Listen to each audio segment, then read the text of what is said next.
Caliente.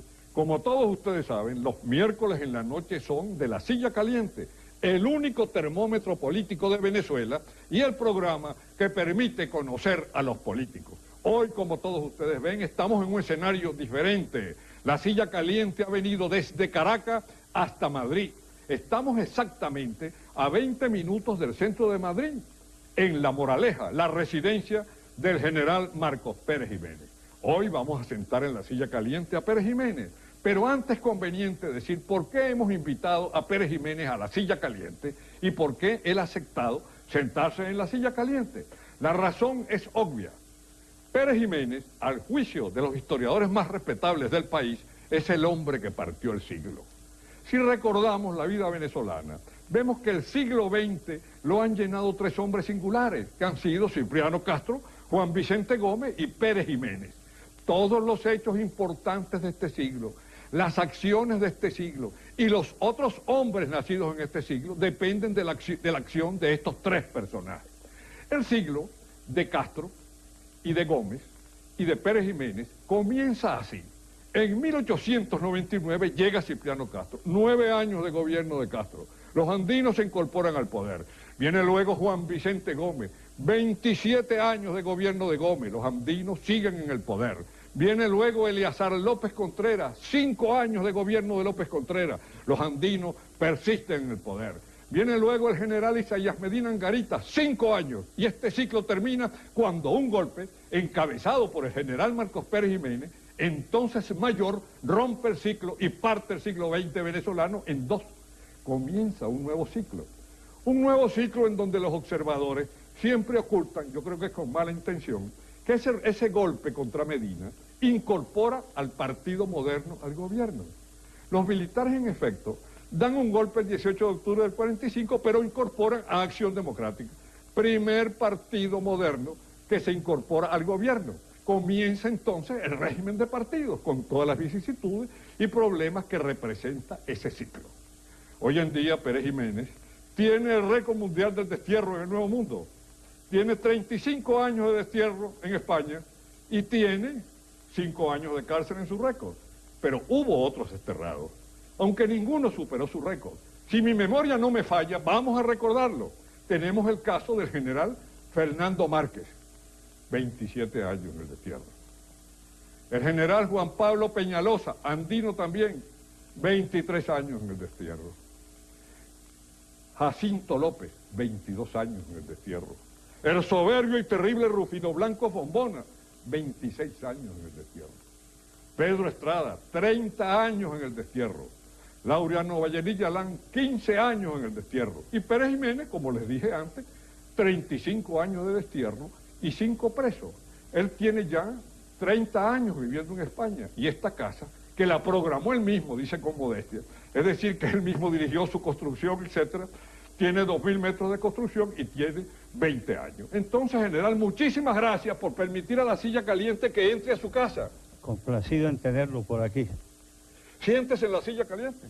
Un detalle muy curioso, mientras el general se sienta en la Silla Caliente, y es que se está sentando en la silla en donde ya se ha sentado el próximo presidente de la República. Y por una razón que ustedes van a entender, ya todos los candidatos con opción a ganar estas elecciones se han sentado en la Silla Caliente. Pérez Jiménez se sienta allí, pero él no es candidato. A él no le vamos a preguntar la marca mínima, o sea, la condición para ser presidente, porque si le aplicamos la marca mínima tenemos que reconocer que ya superó esa marca, que es olímpico, medalla de oro. Entonces la pregunta sería esta, general. Hemos venido aquí en busca de un diagnóstico. Usted conoce con la palma de su mano a Venezuela.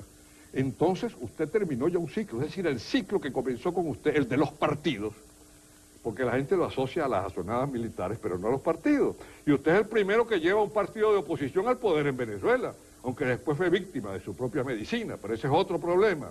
Entonces yo digo, usted que comenzó ese ciclo, ya ese ciclo está agotado.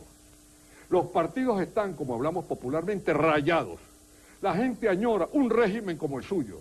Y las nuevas generaciones en Venezuela, que no conocieron su obra, investigan sobre la obra suya y hablan sobre la obra suya. Entonces la pregunta lógica es esta. El paciente es Venezuela, el paciente está grave y usted es el médico, ¿qué le recomienda a ese paciente? Antes de dar contestación a su pregunta, quisiera hacer algunas aclaratorias.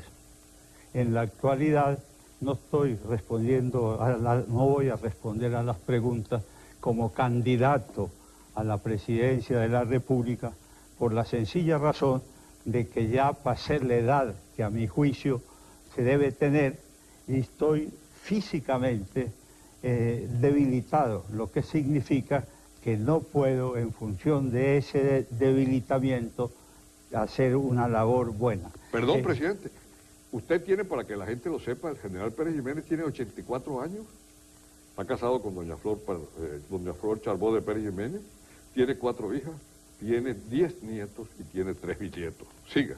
Bien, de manera que no soy aspirante a ningún cargo público en Venezuela. Y si fuese aspirante, es decir, no lo soy por 2 razones específicas.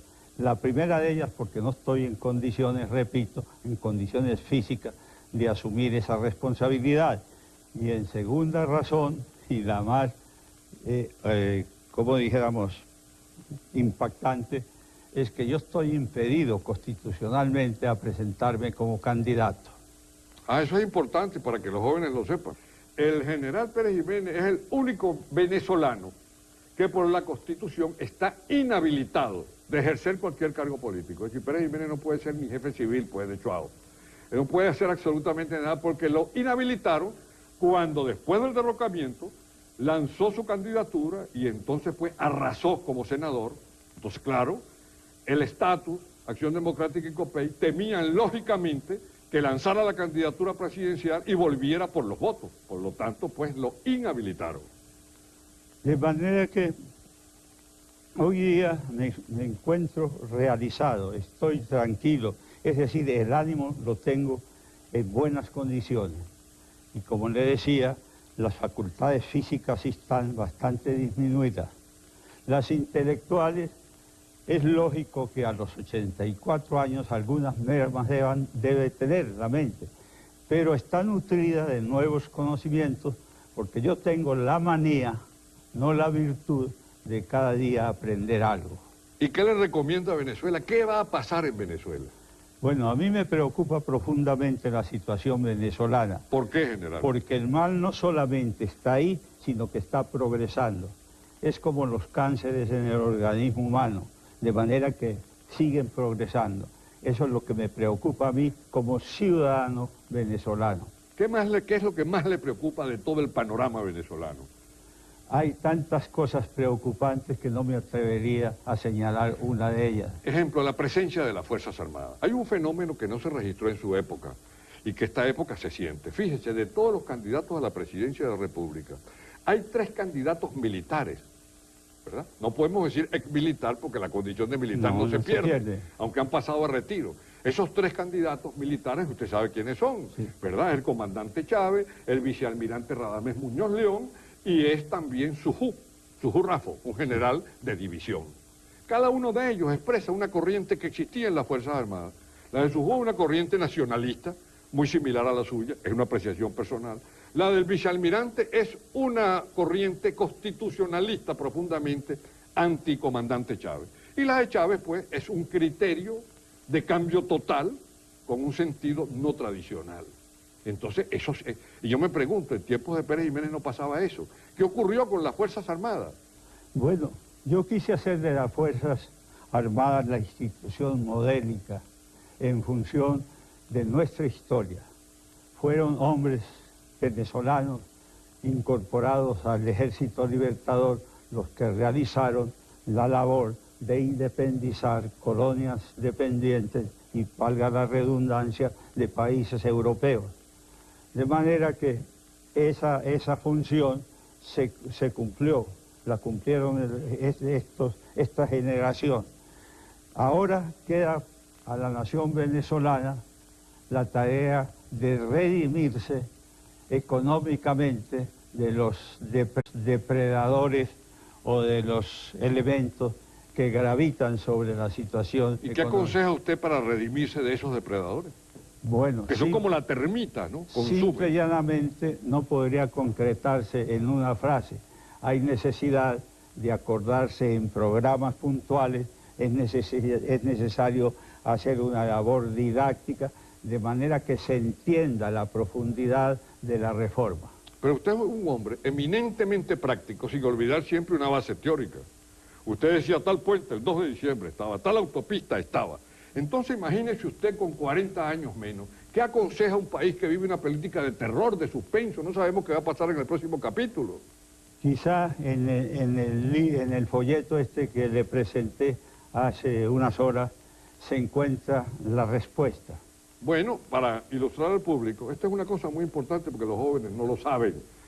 El general Pérez Jiménez en el 57 considera él, y es el primer presidente que hizo esto, considera él que él debía prorrogar su mandato 5 años más, porque no había terminado su obra, no había terminado sus planes. Y es entonces donde en el Congreso él pide 5 años más, si mi memoria no me falla, para terminar esto, por ejemplo. Creo que eran 7.000 kilómetros de carretera. Me parece que eran 2.500 kilómetros, puedo equivocarme, ¿no?, en la famosa red ferroviaria que enlazaba a Caracas con Maracaibo y San Cristóbal por el occidente, y con Barcelona y Puerto La Cruz por el sur. Usted me corrige si me equivoco, pero me parece que eso es así. 500 kilómetros de autopista y 300.000 viviendas, además 1.000 grupos escolares de 600 alumnos cada grupo, y algo sorprendente, pues la siderúrgica del Orinoco, la hidroeléctrica del Caroní, la carretera Santa Elena de Guairén, Brasil. Eso era en general el plan que le faltaba por concluir, y él entonces pide eso. El plebiscito, pues, falla, como ya sabemos, pues. Pérez Jiménez viene el 23 de enero y se vaya, es una historia ampliamente conocida de todos. Pero hay algo curioso, en el 73, a esto que se refiere el general, él me mostró su mensaje, el candidato Pedro Tinoco viene a pedir ayuda y apoyo a Pérez Jiménez. Y Pérez Jiménez hizo un diagnóstico de la nación poco divulgado. En ese diagnóstico tengo entendido que usted señala varias cosas. Le señala a Tinoco que la delincuencia es la más grande en el 73. Los ranchos, hay una cifra de 200.000 ranchos aproximadamente. En Caracas hay 300.000 desempleados. Y hay 70% de burocracia. Ese es el panorama que usted hizo del país en el 73. Y yo pregunto, ¿y ahora qué panorama hace? ¿Es el mismo o más grave? Más grave. Indiscutiblemente que todos los males señalados en esa oportunidad hoy día se presentan abultados. Y lo que es más preocupante, son males crecientes. De manera que no solamente hay que parar la acción del gobierno, sino iniciar la recuperación nacional que se ha perdido. Entonces, ¿cómo paramos la acción del gobierno? ¿Cuál es el consejo suyo? Y recuperamos el país. Bueno, simple y llanamente yo creo que hay que hacer un cambio en el sistema. Los partidos, si quieren sobrevivir, tienen que modificarse sustancialmente, de manera que recojan los anhelos de la colectividad venezolana y no de un sector de esta colectividad. ¿Usted cree que el partido venezolano tiene la suficiente capacidad de autocrítica para hacer eso? Porque eso que usted dice es viable. El Partido Comunista lo hizo en la Unión Soviética. La Unión Soviética muere, cristianamente, como diríamos, porque los propios comunistas hacen una autocrítica. Pero yo creo que los adecos y los copellanos no llegan a una autocrítica como la que está haciendo usted. Por ejemplo, ¿qué cree usted que deben hacer los partidos? Usted ha dicho que los partidos tienen que colaborar con el país, pero ¿qué?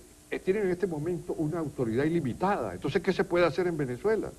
Bueno, en Venezuela es necesario capacitar para actuar en esta época a las clases dirigentes, así como también mejorar la ciudadanía en general. Esta es una labor que hay que explicarla con mucho detenimiento, pero que en síntesis se trata de adecuar las clases dirigentes a la época que está viviendo la humanidad y hacer de los ciudadanos que hoy día se están formando entes acordados con la situación que está viviendo la humanidad y que tiende más hacia la ciencia que hacia las letras. Entonces, de acuerdo con lo que usted dice, los partidos venezolanos no están preparados para el papel que están jugando. Entonces tiene que haber algo de carácter legal que limite u ordene la autoridad de esos partidos. ¿Qué cree usted sobre eso? Pero antes de usted contestar, que nos conteste hasta dónde deben llegar las autoridades de los partidos en Venezuela, Vamos a un corte comercial y luego regresamos para que el general Pérez Jiménez nos explique su teoría al respecto.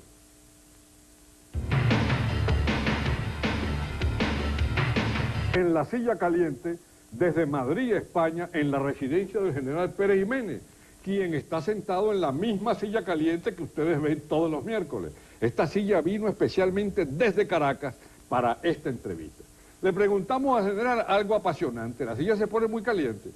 El fracaso de los partidos políticos en Venezuela, de acuerdo con él ha dicho, es porque no han estado a la altura de las circunstancias. Entonces hay que hacer algo, porque no se puede gobernar sin partidos. Entonces, presidente, ¿qué se va a hacer con los partidos en Venezuela? Porque su régimen funciona, o funcionó cuando no había partidos, pero no podemos vivir sin partidos. Entonces, ¿qué recomienda usted que se haga?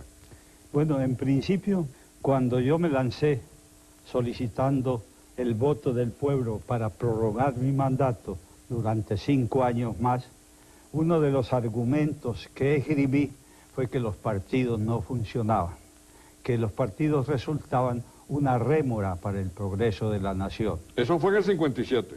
De manera que entonces había en ese momento que prescindir de la actuación de los partidos.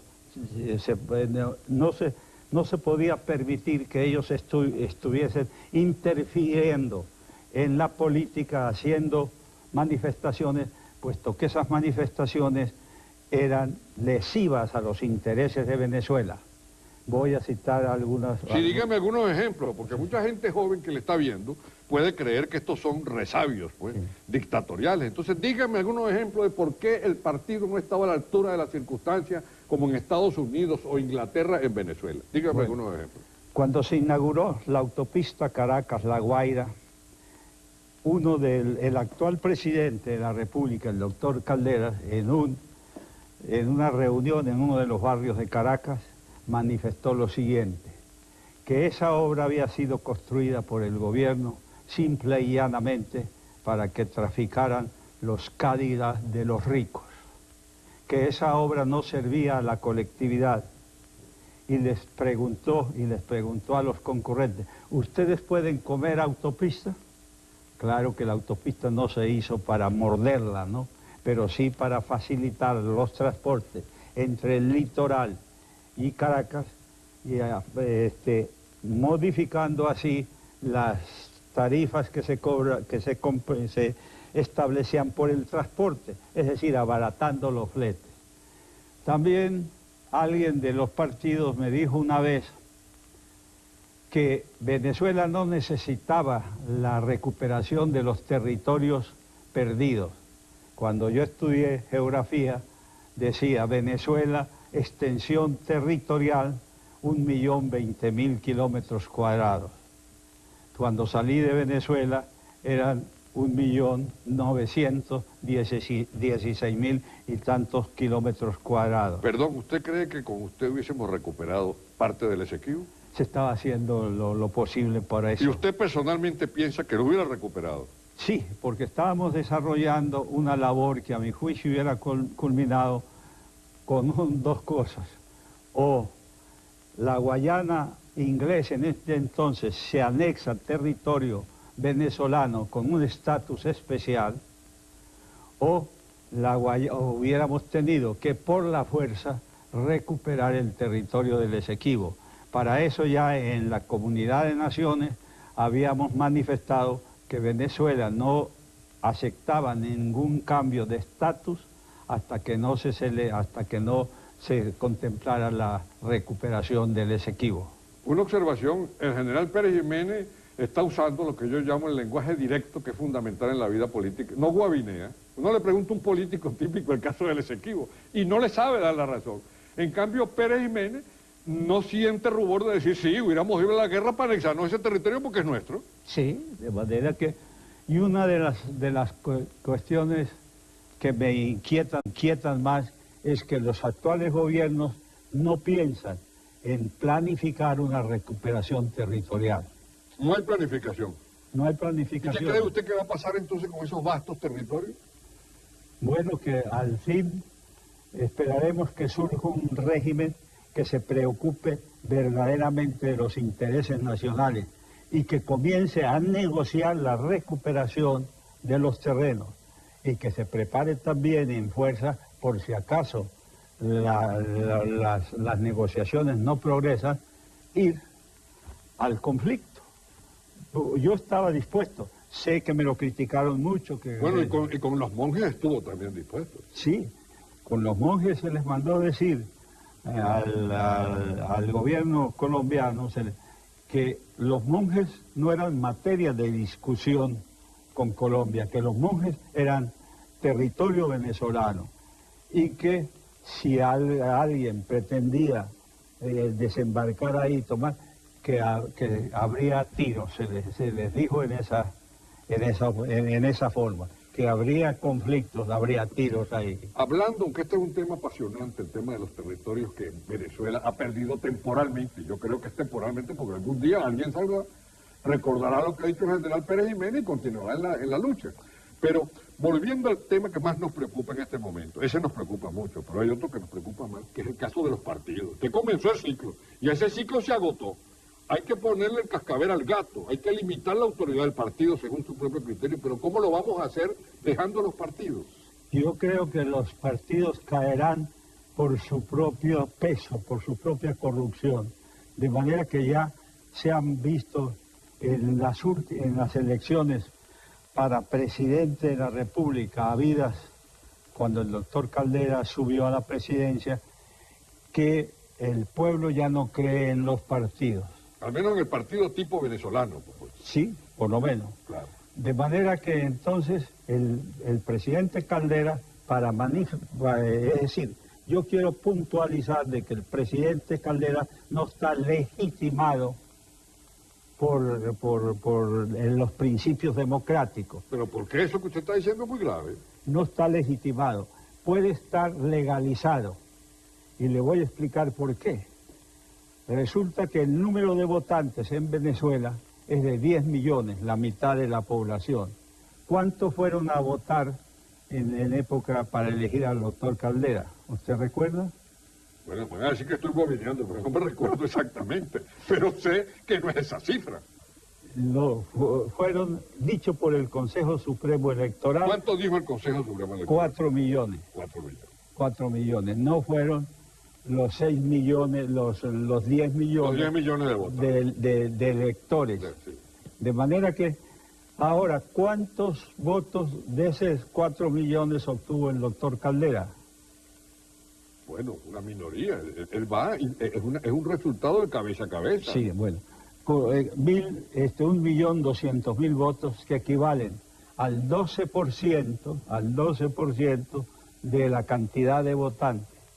12% nada más. Y de la voluntad popular, teniendo Venezuela un poco más de 20 millones, porque ahí están, es decir, porque no se contabilizados, están alrededor de 20 millones, pero hay más de 2 millones de inmigrantes clandestinos. De manera que representa solamente el 6% de la voluntad popular. Entonces, ¿cómo se explica que un jefe de Estado llegue por la vía del voto, con un porcentaje tan mínimo de la voluntad popular y también bastante recortado del voto de los electores? Pero ¿cuál es el daño mayor que cree usted que el partido le ha hecho al pueblo venezolano? La burocracia, la negligencia, el tírame algo, la mordida, ¿qué es? Porque yo creo... Aquí está la síntesis. Le voy a leer lo que hace unos cuantos días... Sobre la autoridad de los partidos. No, voy a leer. Venezuela, la otrora próspera, prestigiada y recia patria del forjador de naciones, yace ahora empobrecida, corrompida y debilitada por la acción que durante casi 8 lustros han venido ejerciendo sobre ella vándalos analfaciencia que no saben tan siquiera cuantificar la magnitud del daño que han causado. Bueno, esos daños que los partidos han causado, me decía usted fuera de cámara, hace poco pues, me decía fuera de cámara que hay varios términos que usted ha creado.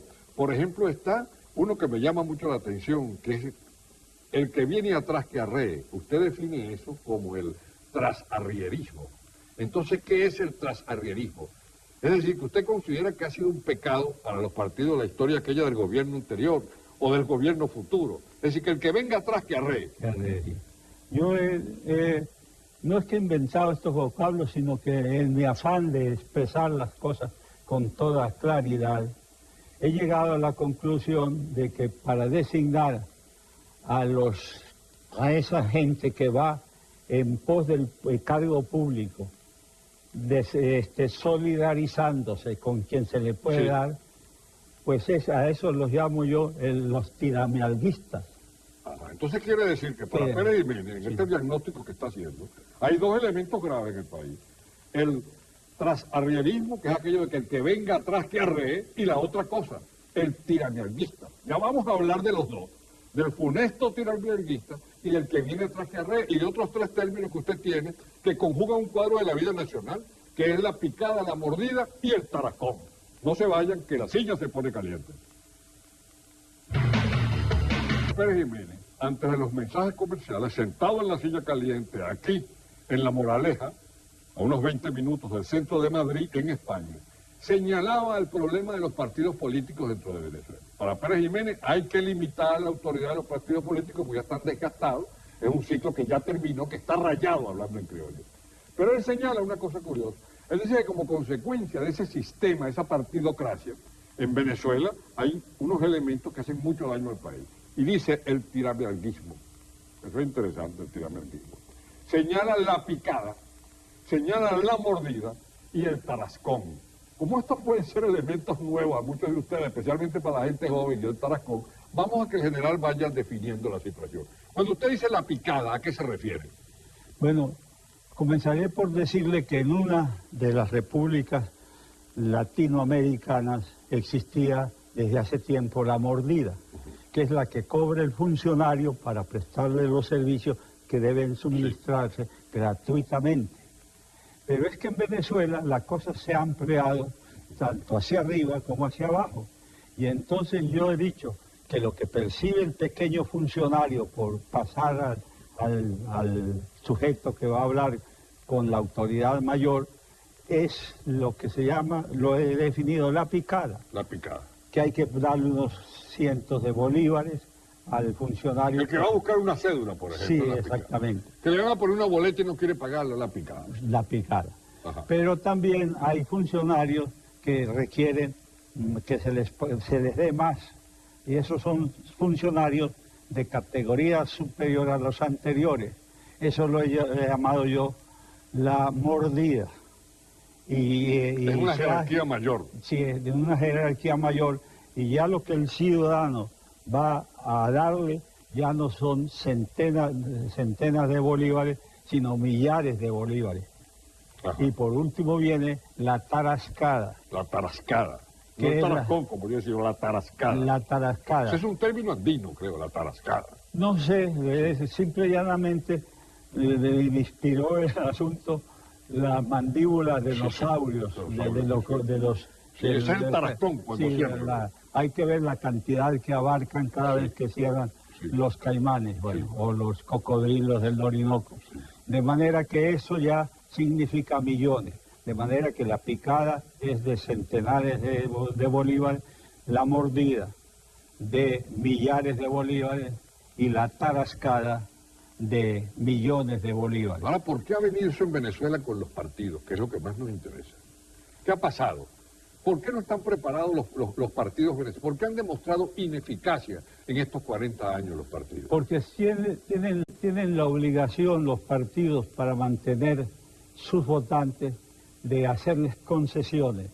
Y una de las concesiones es que van al cargo público no por capacidad, sino por vinculación con el partido o en pago de actividades que favorecen al partido. De manera que en Venezuela también hay un dicho que dice, no me des nada, sino ponme donde haya. Exacto. Utilicen la palabra haiga, la inventan. Haiga, sí. Sí, que tiene una historia, ¿no? Tiene una historia de Guzmán Blanco, un señor que fue a pedirle una aduana y le dijo, póngame donde haya, no le digo donde haya, sino donde haya. Donde haya. Ahora, ¿en qué otros factores negativos ve usted en la actual organización política. Ahora imagínese que usted se convirtiera de pronto en abanderado de los partidos, quisiera gobernar otra vez, pero con partidos. ¿Qué recomendaría usted a esos partidos? ¿Qué le recomendaría al país para que hagan unos partidos honestos, serios? Simple y llanamente habría que modificar la Constitución, porque para entonces reducir a los partidos a ciertos parámetros más estrechos con el fin de que no puedan causar, dañar o penetrar a las instituciones básicas de la nación. Trataré de explicarme un poco más. Trata de explicarlo y viendo bien a todos los benevidentes, porque esto es muy importante. Yo creo que esto va a ser una de las cosas centrales de la entrevista, así que explique bien eso. Bien, los partidos en Venezuela son muy sectaristas y como le decía hace un momento, los partidos tratan de acomodar su gente y los acomodan en puestos donde haya posibilidades de percibir lo que produce la bajada de la mula. La bajada de la mula, que sea otro término, que donde se esta explicación, bájate de la mula. Bájate de la mula. De manera que una nueva constitución debe limitar la acción de los partidos y no permitirles que interfieran, que penetren las instituciones básicas de la nación, por la sencilla razón de que la grandeza de una nación depende mucho de la grandeza de sus instituciones básicas. Es decir, que los partidos no prostituyan al poder, el poder ejecutivo, no prostituyan al poder judicial, no prostituyan a los colegios de abogados y todo. Que estas sean entidades que se manejen por su propio criterio, pero no subordinadas a la mediación de los partidos. Es decir, que el partido cumple una función teórica de orientación según el criterio suyo. Sería eso, ¿verdad? Sí. El partido aconseja, por ejemplo, creemos que el canal del Orinoco, en el caso del general Pérez Jiménez, que le encantan esas cosas espectaculares, queremos que el canal que va a ir del Orinoco al mar se haga no en 4 años, sino que primero se hagan 30 albergues infantiles. Digo yo que esa sería la orientación, ¿o no? ¿Ese sería el sentido o no? Bueno, con respecto a una de las cosas que nos cuidábamos nosotros era de realizar la labor en función de un orden racional de urgencia. No sé si Perdón, eso es interesante. Es decir, que no querían un orden o querían un orden racional de urgencia. Queríamos un orden.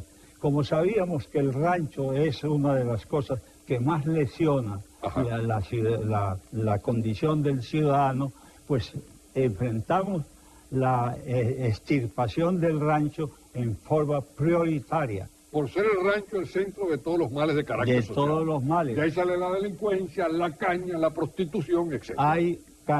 Los ranchos producen clientes para los cementerios, porque las condiciones higiénicas son pésimas. Y entonces las enfermedades matan a muchos de los habitantes de los ranchos. También clientes a los hospitales. ¿Por qué? Por las enfermedades que imperan ahí. Clientela para las cárceles, por la sencilla razón de que de ahí salen muchos delincuentes.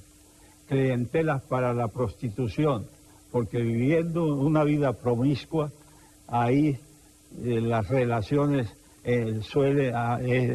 culposas se producen sin saber, porque donde en una habitación están reunidas mujeres con hombres, pues pueden suceder muchas cosas.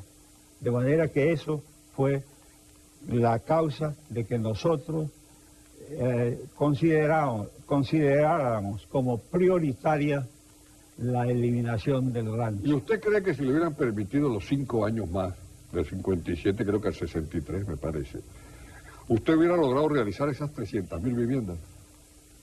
Con respecto a Caracas, ya teníamos planificado, conocíamos el problema a fondo. Cuando nosotros censamos los ranchos en la capital de la República, encontramos 65.000 ranchos. Cuando salí de Venezuela, quedaban solamente 8.000 ranchos. Estamos hablando de del 58. Quedaban en la capital de la República solamente 8.000 ranchos que hubieran desaparecido en el primer semestre de 1958. Ahora bien, desafortunadamente o afortunadamente, este es un problema histórico, eso no se hizo y la situación quedó allí. Yo me pregunto, y vamos a retomar la cosa desde el comienzo, un Pérez Jiménez, 40 años menos, ¿qué hubiera hecho en este momento en Venezuela? Pues como está Venezuela, quizá el fruto de una labor no se podía ver de inmediato. Claro, sí, pero ¿qué haría usted?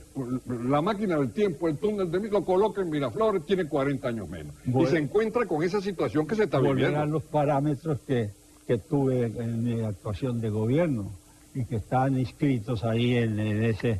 ¿Usted cree que el país tiene remedio? Claro que tiene remedio. Y ¿Qué es lo primero que hay que hacer para que tenga remedio el país? Hay que suprimir 1 millón de empleados públicos que están consumiendo gran parte de los ingresos petroleros. Perdóneme, general, que me estoy poniendo fastidioso. No. Que vea la Cámara, sí. Porque yo sé que muchos de los que están viendo allí viven del gobierno y van a decir, pero bueno, y Pérez Jiménez quiere quitarnos el puesto. Ajá, usted elimina, estamos hablando hipotéticamente, ese 1 millón de empleados públicos, ¿cómo vive esa gente?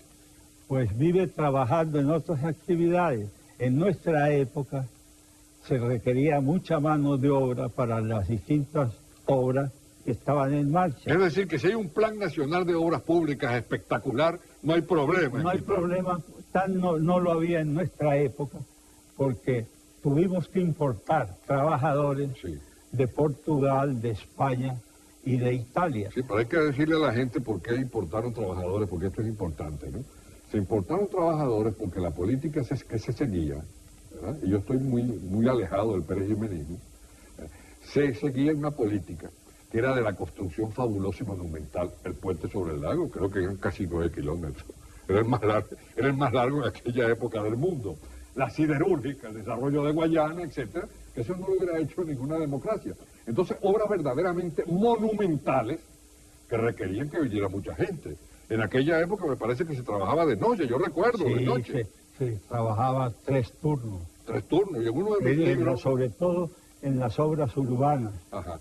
En uno de mis libros, El Trocadero del Pasapoga, yo cuento que usted era noticia cuando se presentaba de noche, en traje de campaña, a obras que se estaban haciendo, y hablaba con los inmigrantes portugueses e italianos. No tanto en traje de campaña, le voy a decir, si eso era así, salíamos de alguna reunión formal, más bien con traje de etiqueta y todo, y entonces yo le decía a mi mujer, vamos un momento a recorrer las obras que están en marcha, a ver cómo están trabajando esta gente.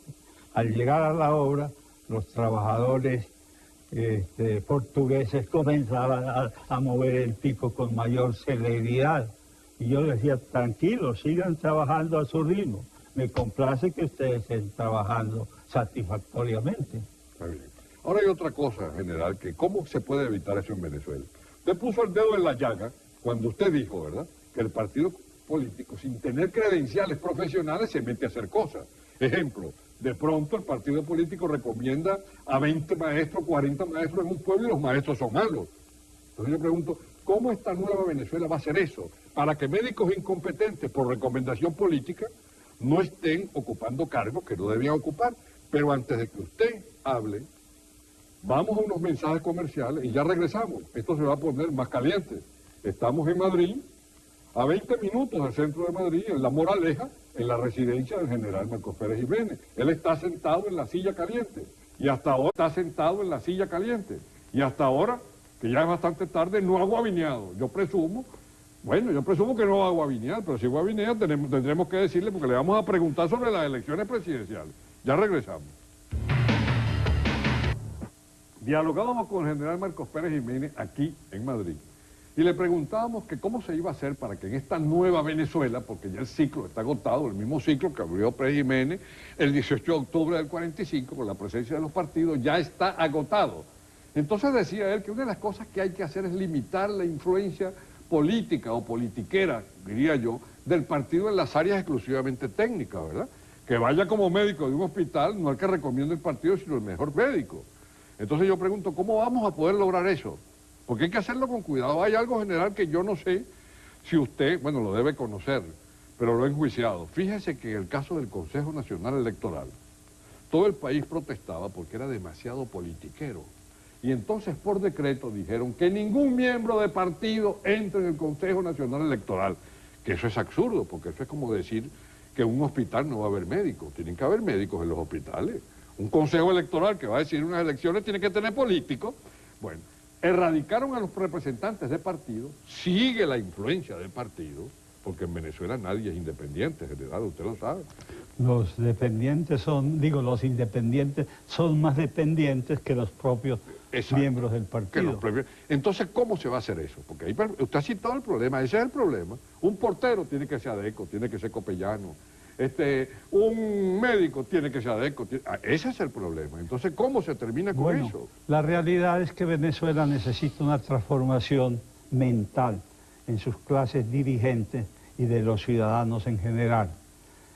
De manera que esta época que está viviendo la humanidad está caracterizada por ir más que todo hacia la ciencia y hacia la técnica.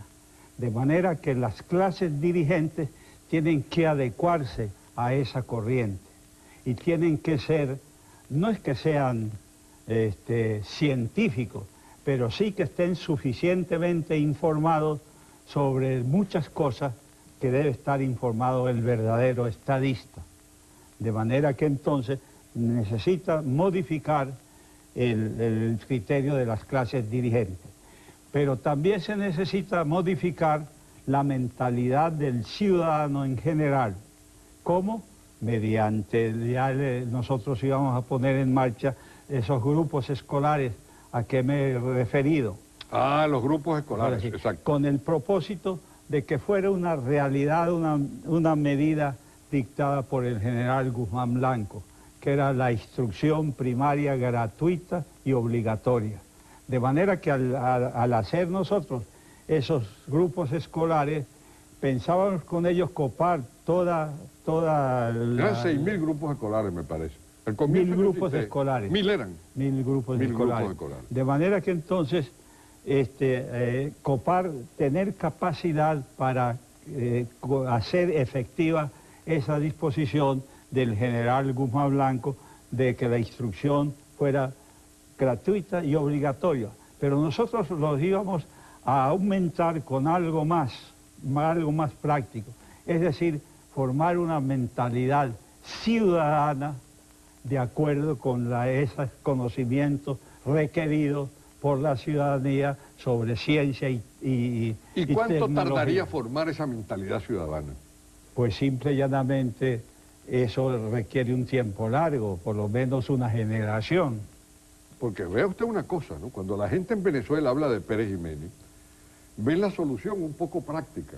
Dicen de pronto, Pérez Jiménez era un gran gerente, así que aquí lo que necesitamos es un gran gerente. Entonces yo creo, si surge un Pérez Jiménez no con la versión Pérez Jiménez 1945 ni 48, ¿usted me entiende? Sí. El nuevo Pérez Jiménez, vamos a usar su nombre y me perdona, sí, como símbolo de construcción, de eficiencia y de espíritu pues pragmático, aunque con una base teórica. Un Pérez Jiménez es un estadista realista, pan, pan, vino, vino, no guavinea, asume su responsabilidad. Entonces yo pregunto, bueno, ese Pérez Jiménez tiene que tener condiciones, entonces ¿cuáles serían las condiciones especiales de ese hombre que le vamos a poner el nombre de Pérez Jiménez? Porque el país cree que la solución está en el estilo Pérez Jiménez, eso hay que decirlo, y yo no tengo pena en decirlo porque eso es verdad. Entonces, ¿qué condiciones tiene que tener ese hombre? Tiene que ser un gerente. Tiene que estar, tiene que poseer condiciones especiales dentro de la ciencia y la tecnología. No que sea un técnico ni un científico, pero sí que esté suficientemente informado para poder utilizar debidamente los recursos que la ciencia y la técnica está dando al mundo. Voy a ponerle ejemplos. Pues esto yo me hago entender más poniendo ejemplos. No, y es que ellos quieren una forma didáctica, porque sí. Recuerda que la cultura del venezolano hoy, y eso no es una ofensa, cuando digo venezolano me refiero a la inmensa mayoría, es tercer grado de primaria. Hay que hablarle en un lenguaje de kinder a ese venezolano que está en los cerros, a ese venezolano que no tiene cómo pagar la casa al fin de mes y es el que va a elegir. El objetivo de la silla caliente es darle consejo a la gente para que tengan elementos para seleccionar, ¿no? Entonces, sí. ¿Qué ejemplos pone usted para esto? Bueno, fíjese usted que yo pongo como ejemplo, en primer orden, dos naciones que fueron Alemania y Japón, que fueron realmente bastante lesionados y que quedaron en una situación gravísima. Después de la Segunda Guerra Mundial. Con las ciudades destruidas, las vías de comunicación destruidas, los centros industriales destruidos, etc. Vino el Plan Marshall y entonces vino una recuperación extraordinaria vamos a hablar primero de Alemania, una recuperación extraordinaria. Y Alemania hoy día, habiendo sido la nación destruida en la Segunda Guerra Mundial, hoy día es la cabeza de la economía europea. Pero hay una cosa muy grave, general. El general está nombrando la soga en la Casa del Ahorcado. Arturo Uslar dice que la democracia venezolana ha despifarrado 14 Plan Marshall. Sí, eso es cierto. Yo no veo la contradicción de lo que... No, lo que digo es que es lo grave del problema, sí. No es la contradicción. Digo la soga en la Casa del Ahorcado porque es la realidad. Sí. Es decir, lo que usted está diciendo es lo que confirma Arturo Uslar, pues. Sí. Que son dos posiciones ideológicas distintas, pues. Eso es lo grave de la situación. Sí. De manera que, entonces, Alemania, hoy día, como todo el mundo lo sabe, es una nación puntera en lo que respecta al desarrollo y está contribuyendo también a que no solamente ella progrese, sino que progrese toda Europa. De manera que eso se debe a la calidad del componente étnico, la calidad de la gente que está dirigiendo la nación y la calidad de los ciudadanos. Con su permiso le voy a hacer una observación. Cuando el general habla del componente étnico se está refiriendo a la calidad racial, pan, pan, vino, vino. Y yo me pregunto, ¿no hay la posibilidad, general, de que mucha gente interprete eso como racismo, o fascismo, o nazismo? Yo planteo estas cosas como condición intelectual, sin importarme el color de la piel. Ajá, entonces sigue expresando, eso es interesante. Sí, de manera que entonces hago esta salvedad, ¿no? De que yo no estoy pensando en fulano de tal, o grupo tal, es excluida. No, yo estoy pensando... En el mejoramiento de la raza, y punto. Y el cambiar la mentalidad para beneficio de la nación venezolana. Seguimos con el Japón, presentando. Japón tiene unos 375.000 kilómetros cuadrados. Es una región carente de recursos naturales, azotada también por los terremotos y maremotos, puesto que está en el cordón de fuego que pasa por su territorio, pasa por Alaska y sigue la cordillera y va a morir en la Antártida frente a la punta esa que hace Sudamérica. De manera que lo que yo hablo concretamente es del cambio de la mentalidad, y los japoneses que sufrieron la bomba atómica y todo, hoy son la primera potencia económica del Oriente. ¿En cuántos años, si no se hubiera roto el proceso perejimenista, que abre las puertas del país a todos los extranjeros? Hubo un año en donde llegaron a Venezuela, eso no lo saben los jóvenes, más de 70.000 extranjeros a radicarse en el país. Es un verdadero récord mundial. En aquella época Venezuela era el paraíso. ¿Sí? Si ese proceso no se hubiese roto, general, ¿cómo estaríamos hoy en día? Tenemos un ejemplo que es el de las reinas, ¿no? Sí. Estamos ganando todos los concursos de belleza. Yo las llamo las reinas de la dictadura, sin ánimo de ofender. Sí. Porque, no, si a mí no me ofende la cuestión... Todas son unas mujeres de 2 metros de estatura. Sí, no me ofende que me digan dictador. Eso es importante. ¿Por qué no le ofende? Porque en la historia de la humanidad no se ha visto un dictador majadero. ¿No se ha visto un dictador majadero? Y por no emplear otra palabra... Sí.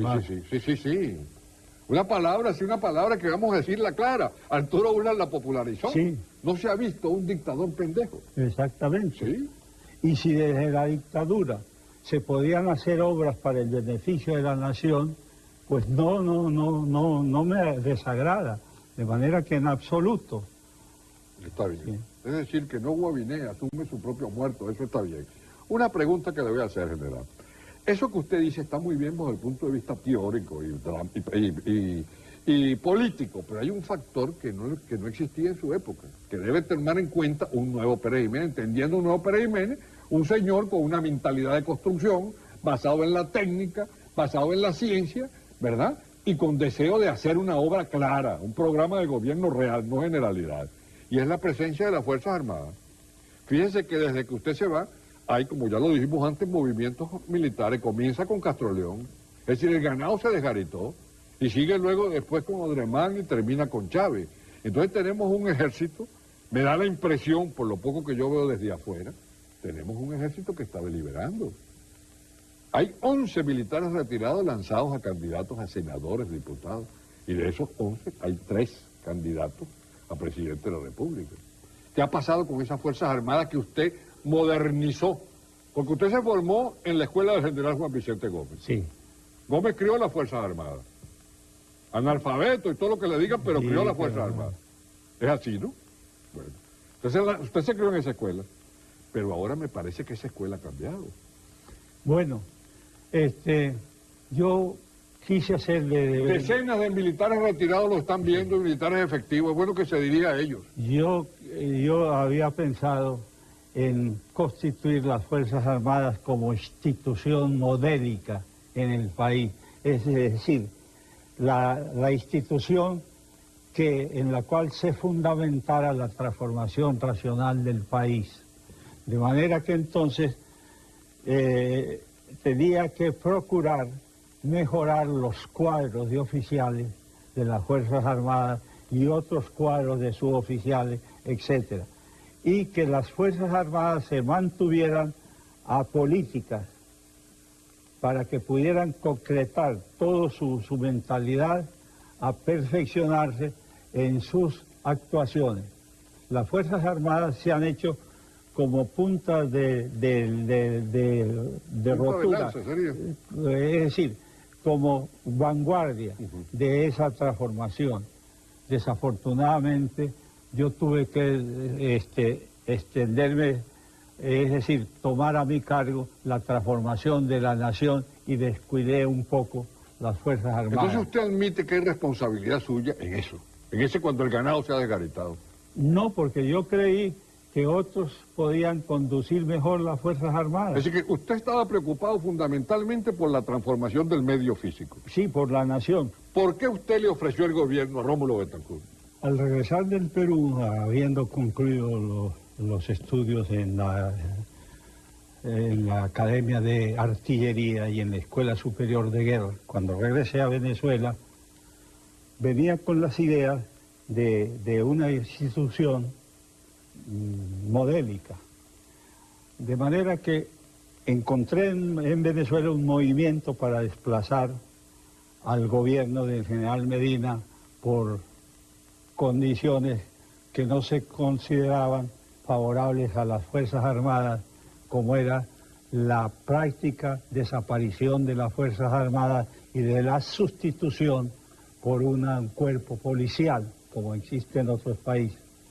Entonces yo resolví idealizar ese proceso y redacté los 5 puntos por los cuales se juramentaban los oficiales que iban incorporándose al movimiento. De manera que el primero de esos 5 puntos era que las Fuerzas Armadas no iban a asumir el poder, sino que se iban a mantener dentro de los cuarteles y que serían venezolanos capacitados y con suficientes credenciales los que tomaran el gobierno. Y en ese momento no había otro partido así, otra institución civil, partidista, que apareciera en el ámbito nacional, lo que contábamos solamente con Acción Democrática. Pero vamos a unos cortes comerciales y ya regresamos porque hay un problema muy importante. Esto nos va a conducir a algo. Primero que todo, para que usted claramente nos diga, sin guabineo, que usted no es hombre de guabineo, ¿A dónde va a llegar la responsabilidad de las Fuerzas Armadas en estas elecciones? Y luego después a los candidatos. Ya volvemos, que aunque yo creo que Pérez Jiménez todavía no se ha quemado en la silla caliente, la silla está prácticamente ardiendo. Ya regresamos.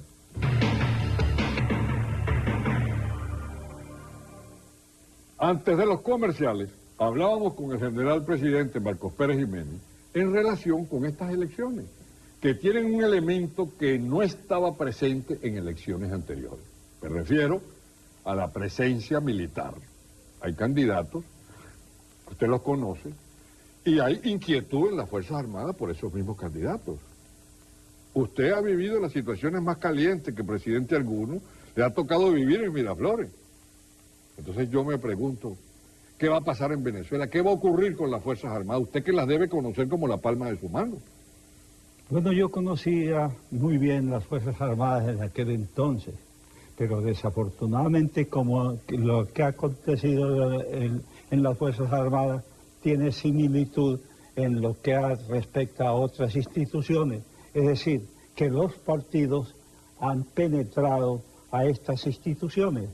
A las Fuerzas Armadas las han penetrado de tal manera que para ascender no se necesitan condiciones específicas profesionales del candidato, sino que van a buscar al líder político que los respalde en el Congreso para lograr la capacitación. Eso hace pues que dependan en su orientación de los políticos, y eso no debe ser así. Uno de los candidatos militares, el vicealmirante Radamés Muñoz León, denunció aquí precisamente en la silla caliente, no aquí, sino allá en Caracas, cuando la silla caliente estaba en Venevisión, denunció que había un tráfico de ascensos, eso mismo que usted está diciendo. Y después que dio esa declaración y el programa salió al aire, entonces lo llamaron y lo interpelaron en el Congreso, porque el Congreso se sintió, pues, sentido, se sintió irrespetado. Pero es una situación que está ocurriendo. Pero yo pregunto una cosa. Estas elecciones que tenemos nosotros son elecciones para designar al presidente que va a tomar el poder en 1999 y lo va a entregar en el 2004. Y vamos a entrar nosotros en el año 2000 con esos mismos criterios pueblerinos de golpe y de contragolpe. ¿Qué posibilidad ve usted en Venezuela? ¿Una guerra civil, un golpe militar o un Pinochet? ¿Será Caldera la antesala de un Pinochet? No creo en eso. En Venezuela hay que tener cuidado porque hay una tendencia a barrer el sistema, porque el sistema ha resultado contraproducente. De manera que una de las posibles salidas es que haya un movimiento popular, quizá mezclado también con algún movimiento de las Fuerzas Armadas, para barrer el sistema. De manera que eso podría suceder. ¿Cómo se evitaría eso? Pues antes haciendo que los partidos disminuyeran su influencia en las otras instituciones. De manera que ahí o se va a la reforma del sistema o habrá en algún momento un brote que deshaga el sistema. Estando a pocos días prácticamente de las elecciones, lo que dice el general Pérez Jiménez, que a mi juicio es la primera autoridad en esa materia, creo que es preocupante. ¿Usted no ve otra solución sino esas dos que señala? Yo no veo otra solución y quisiera equivocarme. Yo lo que quisiera es que no se procediera en tal forma que Venezuela se debilitara en ese cambio. Es decir, que todo pudiera hacerse en forma acordada, en forma sencilla, sin el traumatismo de un golpe de Estado. ¿Puede haber ese cambio sin el traumatismo de un golpe? Yo no sé hasta qué punto los partidos estarán dispuestos a respaldar ese cambio. ¿Cambio sin golpe? ¿O cambio con golpe? Bueno, si los partidos llegan a un acuerdo y resuelven modificar las estructuras del Estado de tal manera de que no sean penetradas las instituciones básicas por los partidos, pues eso puede tener una solución no sangrienta. Pero como los partidos se aferran a su influencia, el grueso de la nación venezolana llega un momento en que no puede soportar aquello y habrá un estallido. Lo que dice el general Pérez Jiménez es bastante preocupante, primero por la experiencia que él tiene en la materia, Hubo algo que no le he recordado a ustedes, para generar más noticia, por supuesto, pero Pérez Jiménez, además de ser el hombre que partió el siglo XX, comenzando un ciclo que ya está agotado, el ciclo de haber llevado al poder a los partidos modernos. Antes, durante la dinastía andina, no estaban los partidos en poder. Es más, yo sostengo personalmente que la gente le rompe el miedo a los partidos, termina con el miedo a los partidos, general, cuando ven a Rómulo Betancourt en Miraflores. Porque antes la gente tenía miedo de meterse en los partidos. Cuando López Contreras, ¿verdad?, asume lo que llamábamos la dicta blanda, ¿verdad?, una minoría era la que formaba parte de los partidos políticos. Pero la opinión de Pérez Jiménez es fundamental porque es el único venezolano en el siglo XX que no solo parte el siglo, sino que es el único golpista con 4 golpes exitosos. Es decir, se fue olímpico, derrocamiento de Isaías Medina Angarita, derrocamiento de Rómulo Gallego, el caso de las elecciones constituyentes con Jovito Villalba y luego después el plebiscito. Son 4 golpes de Estado en los cuales resulta victorioso. Entonces tiene más que condiciones para poder hablar de esto. Y a mí como venezolano me preocupa que usted diga que quizás no hay otra salida, sino esa salida convergente, pues. Yo deseo mucho equivocarme a veces en lo que llego a tener convencimiento por el estudio, por el análisis. Y yo deseara para mi país, pues que las cosas ahora en se desenvolvieran de tal manera que el país no tuviera el traumatismo de un enfrentamiento entre fracciones de venezolanos. No, y le agradecemos la franqueza. Insisto en decir que es uno de los pocos venezolanos de vida pública que no guabinea. Hay algo interesante y curioso. Como hablábamos de los golpes, para que ustedes puedan dormir tranquilos, vamos a ponerle un toque de humor con el permiso del general, que espero pues que no se ofenda acerca de esto. Yo no sé si usted ha escuchado un chiste, un cuento, que se dice mucho acerca de usted en Venezuela, y cada vez que uno lo cuenta en cualquier sitio la gente se ríe mucho. La gente dice que en pleno gobierno de Pérez Jiménez se acercó un borrachito a un café y pidió un café a lo Marcos Pérez Jiménez. Inmediatamente, pues alarmado, el señor que estaba allí le preguntó, ¿cómo es eso de un café a lo Pérez Jiménez? Usted está irrespetando al presidente de la República, ya se lo van a llevar preso. Y el borrachito dijo, no, si yo no respeto al presidente. Yo digo que el café a lo Marcos Pérez Jiménez es chiquito, fuerte y con mucha leche. Yo no sé si a usted le habían contado el chiste. Llegó ese chiste y a mí me hizo reír mucho. ¿Le hizo reír? Me hizo reír mucho. Porque históricamente, perdónenme el atrevimiento, el chiste se basa en la realidad. ¿Es usted chiquito? Eso sí, físicamente chiquito. Fuerte, demostró que era fuerte. Amargo era amargo es, exacto, sí. Amargo. Sí. Me ha corregido el general, no es fuerte, es chiquito, amargo. ¿Es amargo usted? Sí. No, yo no soy amargo, pero me complació ese calificativo porque quiere decir alguien que es decidido, es duro, sí. Y yo soy duro en la cuestión cuando creo que tengo la razón, soy terco hasta el límite. Pues usted es Tauro, dice que los Tauros del 25 de abril son tercos, porque el 25 de abril, que es la fecha que nace el presidente, 1914, ese día tengo entendido que nació Leonardo da Vinci.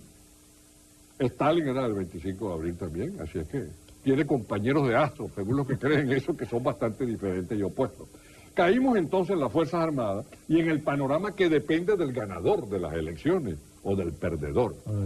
Los candidatos que más suenan de acuerdo con los números, los voy a nombrar sin respetar números, son Irene Sáez, son Chávez, son Salas Rohmer, son Claudio Fermín y Alfaro. Esos son los 5 que suenan, creo que son como 13 o 19 candidatos, no recuerdo. Pero esos son los 5 que más suenan, y que me perdonen pues a los candidatos que no nombro, digo los que suenan más en los numeritos. Entonces la recomendación de Pérez Jiménez, un veterano de la vida política, a esos candidatos en general, ¿cuál sería su recomendación? Bueno, yo pienso que quien quiera que sea que llegue a la presidencia va a encontrar una situación muy difícil. De manera que quien llegue a la presidencia va a tener que enfrentarse a problemas bastante graves. De manera que yo no podría recomendar a fulano de tal o recomendar al otro, porque eso debe hacerlo el pueblo venezolano. De manera que ellos, el pueblo venezolano, debe a estas alturas saber qué candidato le conviene más. le manifestaré ahora algo que he debido manifestárselo desde el principio. Yo no soy enemigo de la democracia. Es importante eso. Yo no soy enemigo. Yo admiro las democracias como la suiza, como la sueca, como la de Israel y como tantas democracias que funcionan admirablemente bien.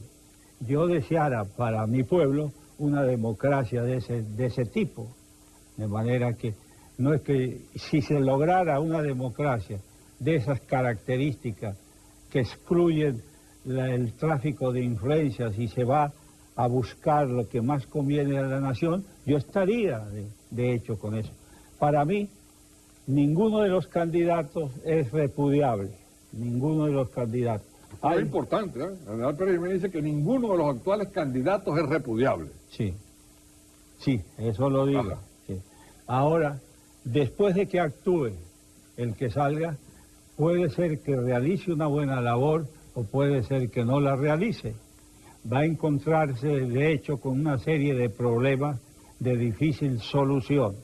Ojalá los pueda resolver en corto tiempo, porque creo que actuando un buen gobierno, Venezuela necesita de 15 a 20 años para volver a los niveles del 58. 15 años para volver a los niveles del 58. Oiga, general, perdón, y no es mi respeto, pero me da la impresión de que usted no guabineó con lo del candidato. Yo pensé que usted iba a decir, por ejemplo, si yo le preguntara a usted lo que le pregunto a todos en la silla caliente, ¿qué piensa de Irene? ¿Qué piensa de Claudio? ¿Qué piensa de Salarromer? ¿Qué piensa de Alcarucero? ¿Qué me iba a decir usted? Pues, bueno, yo le diría que dejo al entendimiento del pueblo venezolano que elija a quien le parezca. Yo no voy a tomar la responsabilidad de señalar a alguno de estos candidatos. En principio porque no he tenido con ellos el contacto suficiente como para acordarnos en un programa de gobierno que debe ser beneficioso para Venezuela. Y en más de una oportunidad lo he manifestado. Sí. Yo estaría de acuerdo con el candidato que me diera la oportunidad de debatir un programa de gobierno. Eso es importante. Cuando usted dice que le den la oportunidad de debatir un programa de gobierno, se está refiriendo quizás a lo que ocurrió con Pedro Tinoco en el 73, que vino a pedir el apoyo suyo y usted le dijo, bueno, tráigame un programa y discutimos un programa. ¿Sí? Y entonces usted por escrito le presentó algunas observaciones. Ahora en la vida política venezolana, así como el caso Chávez es nuevo, un golpista que va a elecciones, o un señor que se alzó y va a elecciones, hay otro caso curioso que ha llamado la atención, que sería interesante que usted nos diera su opinión, que es el caso de Irene Sáez, digo como hecho de manifestación de desarrollo. Se decía que Venezuela era un país machista. Una mujer está recorriendo el país en campaña electoral y la gente la tolera. Que no es un milagro eso, es civilización. No sé qué piensa usted. Bueno, yo pienso que a la jefatura del Estado debe ir la persona más calificada. Yo sé que la señora Irene Sáez es una belleza, sí. Y resultó así porque nosotros en una época trajimos emigrantes de Europa e inmigrantes en Venezuela. Logramos esa mezcla de razas. Y Venezuela tiene una de las cosas favorables, digámoslo así, el hecho de que ha logrado tener varias Miss Mundo, varias Miss Universo. Exacto. Eso hasta cierto punto lo propiciamos nosotros, no con el prurito de hacerlo, sino en el sentido de mejorar el componente étnico. Esa es una prueba. Cuando ven esa belleza de 2 metros de estatura, la gente dice, bueno, estas son las reinas de la dictadura. Entonces quiere decir que nos vamos a ir en blanco, no nos llevamos candidatos de Pérez Jiménez. No nos llevamos candidatos de Pérez Jiménez. Eso va a ser una decepción. Un gentío esperaba que usted esta noche recomendara a alguien. Pero ya que no recomienda a alguien, ¿cuál es la condición fundamental que debe tener quien vaya a ser el presidente de la República? La recomendación fundamental que usted le pide a todo candidato, vamos a un corte comercial y ya regresamos.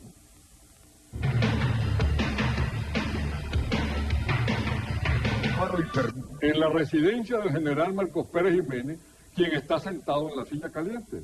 La silla caliente vino desde Caracas El general permitió que la silla caliente entrara en su casa y aquí está, pues, respondiendo a la silla caliente. Le pedíamos al general Marcos Pérez Jiménez qué aconseja él al próximo presidente de Venezuela. ¿Cuáles son las 2 o 3 condiciones fundamentales, general, que usted cree que debe tener el hombre que va a estar como presidente de Venezuela en el año 2000? Debe tener más de 2 o 3 condiciones, como usted lo dice. Ajá. Porque el acuerdo, yo podría recomendar a plenitud siempre que conociera a fondo los programas que tiene previstos. El programa de gobierno. Bueno, hay un problema con los programas son generalidades todas, general. Bueno, sí, de manera que entonces quien pudiese presentar un programa más concreto, más no de ideas generales, sino de concreciones, con ese estaría yo, porque ya sé en qué me voy a comprometer.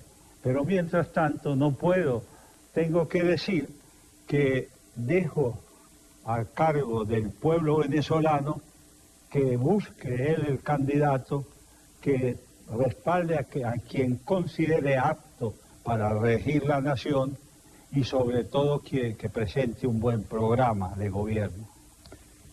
El general Marcos Pérez Jiménez ha sido visitado por 2 candidatos y cada uno de los candidatos ha presentado la visita aquí a La Moraleja como un trofeo. Y nunca se ha dicho qué hablan ellos con Pérez Jiménez ni qué Pérez Jiménez ha hablado con ellos.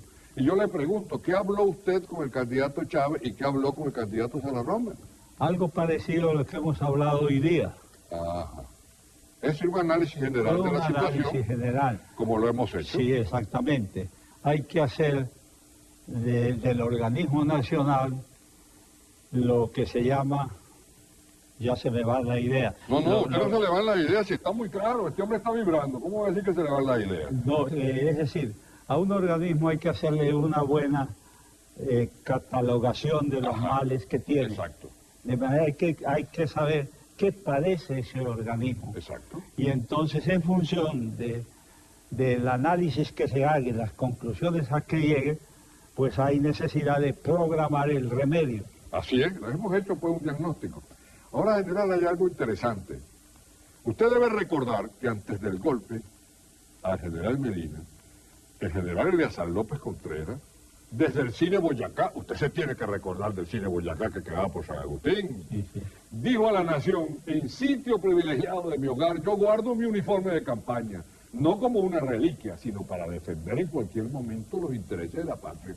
Y yo le pregunto sin alusiones de ninguna naturaleza, porque usted ya claramente nos ha dicho que está retirado de la política. ¿Usted guarda su uniforme de campaña? No, no tengo uniforme de campaña. En principio porque... ¿Y uniforme de gala? Todo eso lo saquearon, de manera que yo he sido el venezolano más saqueado. Todos los bienes, los de mi familia también los saquearon. El Congreso me dispuso de mis bienes, de manera que yo he sido saqueado. Eso sí, no es que me complazca, sino que en eso soy solidario con la nación venezolana, que ha sido saqueada también por quienes lo han gobernado durante estos años, estos 40 años. De manera que el único consuelo de tonto, es que la nación y yo hemos sido saqueadas por el sistema. Muy bien, muy interesante. Hay otra cosa curiosa, pero esto es ya de humor, ¿no? Me permite, pues, porque no es una irreverencia. Cuando se habla mucho de las reinas, usted, y yo veo aquellos desfiles de reinas, yo me recuerdo mucho de la época suya, porque yo digo, caramba, si Pérez Jiménez con 40 años le hubiera tocado vivir en este país lleno de reinas, con toda la fama que tenía usted, y se lo digo en el mejor sentido de la palabra, yo presumo que hubiera tenido su cementerio particular. ¿No añora esa época de usted rodeado de reinas por todas partes? Yo no... ¿No la añora? Sí, sinceramente... ¿O le tiene miedo a la escoba, que debe estar en algún sitio de esta residencia oyendo? No, yo sinceramente lo que deseaba es el poder para algo. Para algo, no por el poder mismo. Y claro, mi primera preocupación era de atender a las necesidades del Estado, formarme un criterio exacto de cuál era la magnitud de los problemas y qué remedios se podían aplicar. Lo otro, hay mucho de fantasía, porque resulta que creo que Carlos Capriles, Ajá, publicó una composición fotográfica. Ajá. En que una señora desnuda corrían por la playa. Ah, la famosa motoneta de la Motoneta. Orchila. De manera que no tiene justificación eso, porque se supone que una señora descalza no va a correr en la playa a pleno sol y tal, y qué sé yo, y la motoneta. La motoneta la alcanzaba enseguida. De manera, Claro. Y No había tiempo para fotografía. exactamente. Y el mismo Carlos Capriles dijo que eso había sido una composición fotográfica. Bueno, vean ustedes que en la silla caliente, parece que cuando alguien tiene veteranía en las sillas calientes, no sale quemado de la silla caliente, porque a este señor, el general Marcos Pérez Jiménez, el presidente Pérez Jiménez, quien partió el siglo, le ha costado y ha tenido que sentarse en las más calientes de las sillas en Miraflores. Así que, ¿cómo se ha sentido con esta silla? Yo me he sentido físicamente bien, me acomoda bastante bien la silla. Ah, muy bien. Muchas gracias, pues. Vamos a permitir que el general Pérez Jiménez se dirija a la nación, un mensaje, lo están viendo todos, entonces, ¿puede hablar, general? Sí, yo deseo que de estas próximas elecciones, si es que se llega a ellas, salga el candidato más idóneo y el que aglutine más la inclinación del pueblo. De manera que eso lo deseo fervorosamente, porque como venezolano yo sigo preocupándome a fondo del porvenir de la nación. Repito, que el próximo candidato, que debe ser el candidato señalado por la mayoría de los venezolanos, tenga suerte y tenga la competencia para eliminar los males que padece la nación venezolana en estos instantes. Bueno, muchas gracias, pues, a todos ustedes por la atención que le ha prestado a este programa. El objetivo fundamental de Venevisión, al venir aquí, pues, y traer la silla caliente, montar la silla caliente en un avión en Maiquetía para que viniera aquí a Madrid, todo el equipo que ha venido, etcétera, es uno solo, que es cumplir con el objetivo de este programa, que es no solo entrevistar a los candidatos, sino entrevistar a quienes por su experiencia o por su figuración política pueden aportar datos para que ustedes, con su conciencia, puedan elegir a un buen candidato a la presidencia de la República. Hoy hemos estado con Marcos Pérez Jiménez, único venezolano que sigue inhabilitado en toda nuestra historia, después de estar 35 años desterrado y 5 años en la cárcel, observando algo. Cuando lo sacan de Estados Unidos, bajo la acusación, no recuerdo si era malversación de fondos o peculado. Peculado. Era de peculado. Sí, peculado. Bueno, le imponen una pena, creo que era de 4 años y un mes, ¿no? Déjeme decirle lo sucedido en eso. A mí me extraditaron por peculado. Por peculado. Que si era materia contemplada Del tratado de extradición. Del tratado de extradición. Exacto. Pero al llegar a Venezuela no me podían procesar por peculado, puesto que yo no administraba. Sí, entonces viene y aplican malversación de fondos. Que no es motivo de extradición. Que no es motivo de extradición, Y exacto. en eso de la malversación de fondos metieron a una serie de personas diciendo que eran personas interpuestas. Exacto. Y hoy día no existe una persona de las señaladas en ese entonces que no le hayan devuelto sus bienes, de manera que se ve la paradoja de que Pérez Jiménez es el que debe pagar por unos supuestos enriquecimientos ilícitos y no se señala a la persona que lo hizo incurrir en esos enriquecimientos. Y tengo entendido que la condena era 4 años y pico. 4 años y un mes. Ajá, y le imponen 5 años y 8 meses. Me mantienen, no que me impusieron, sino que me mantienen 5 años, 8 meses. Bueno, han oído ustedes, pues, al general Marcos Pérez Jiménez, el presidente que partió el siglo XX, comenzó partiendo el siglo XX con una acción insólita, mediante un golpe militar, impuso y permitió la llegada al poder de los partidos modernos, es decir, la llegada de Betancourt con Acción Democrática. Ciclo totalmente agotado. El hombre de mayor autoridad para opinar sobre ese ciclo que se ha agotado. Ustedes, pues, han resumido y han adquirido bastantes elementos para la hora de votar. Entonces, tranquilo con su conciencia y buenas noches.